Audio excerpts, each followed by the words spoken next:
July the 8th, 1982, the day Saddam Hussein escaped death.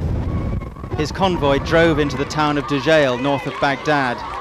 He moved amongst the people with little overt security apart from his bulletproof car. But a few hours after these displays of ritual loyalty, the would-be assassins made their move.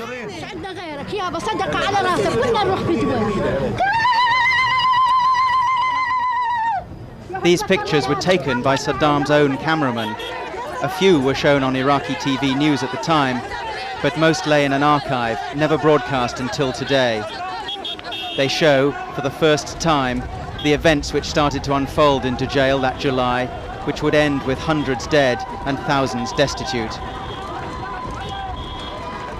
Now, what happened in Dujail has come back to haunt Saddam Hussein.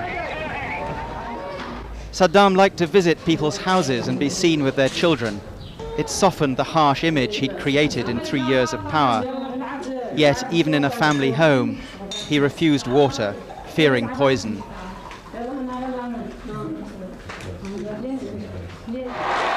He knew that despite the outer show, the largely Shia population of Dujail did not support the war against Shia Iran, which he had started 18 months previously.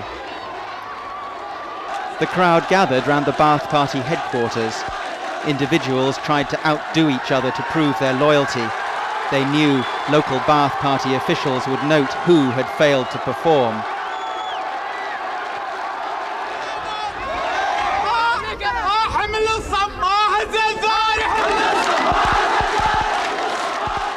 The president said he would visit the old part of town.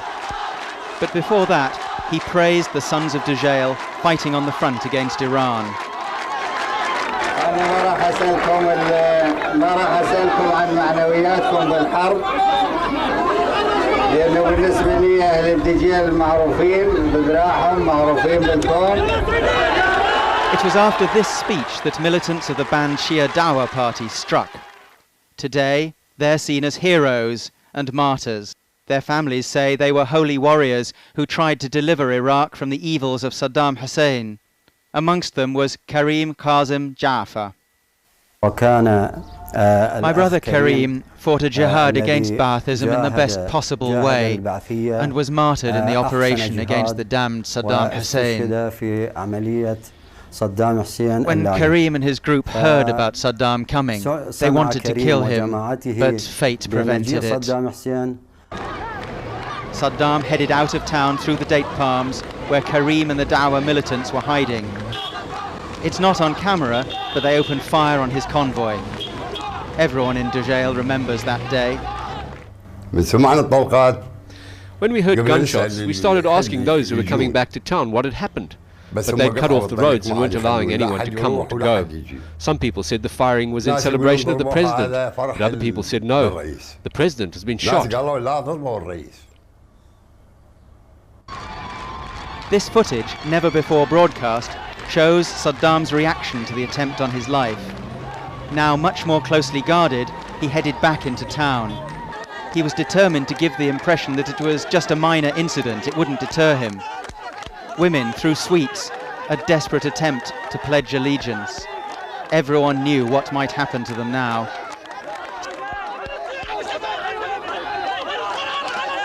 Saddam Hussein addressed the crowd for a second time from the roof of a clinic.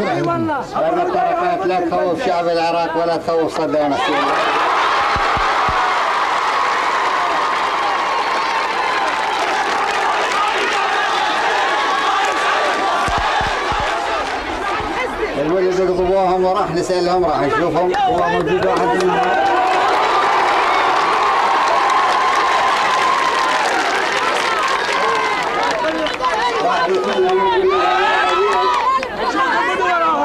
والمؤكد ما راح يقدرون يجاوبون إلا أنهم عملاء.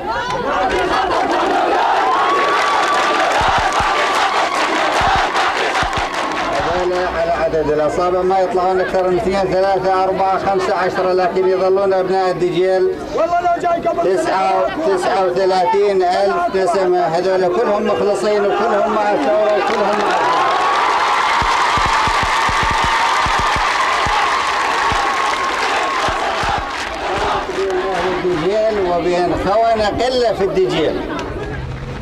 But the retaliation which followed made no such distinctions. Already as he was leaving town, Saddam Hussein was filmed interrogating suspects himself.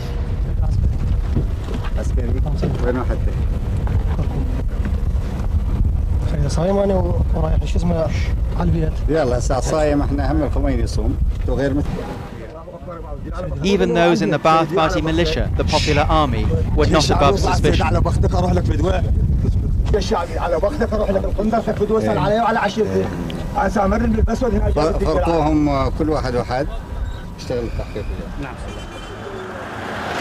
Suspects were taken to this building, then the Ba'ath Party headquarters, now occupied by one of the Shia religious parties and dedicated to the memory of the martyrs.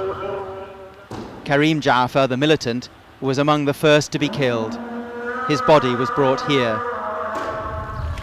His father describes how soldiers demolished the family's houses and chopped down all their orchards. They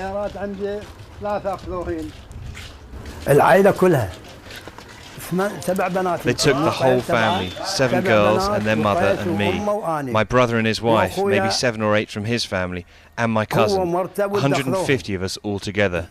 They took us to the intelligence headquarters for 20 days or a month or so, then to Abu Ghraib for 2 years, and then they sent us to the desert. 23 years on, the site of the assassination attempt is still a wasteland. Dujail was bombed from the air. Some people ran away and some fought. Whoever fought was killed. Some were saved by hiding in the irrigation pipes in the orchards. My son resisted, but couldn't fight. He climbed a palm tree and they struck him from a plane. That was Abbas. 3 other sons, Faris, Muhammad and Ahmad, disappeared, and the parents were imprisoned. They started beating the boys and the young men, and the old men and the women. Humiliation, beating and death. After Abu Ghraib, they sent us to the empty quarter, the desert. Dust, nothing but terrible dust everywhere, the worst. We were there maybe 2 or 3 years. It was death. People were dying. The people of Dujail pray for their sons. 400, including the families who spoke to us, have been interviewed by special tribunal prosecutors. Greater numbers were killed and tortured in other atrocities, but in Dujail, prosecutors may have evidence implicating Saddam personally. Dujail's Committee of Freed Prisoners is reported to have a decree signed by Saddam dated July the 23rd, 1985, ordering the execution of 148 local people. But some families didn't find out the fate of their children until Saddam fell from power.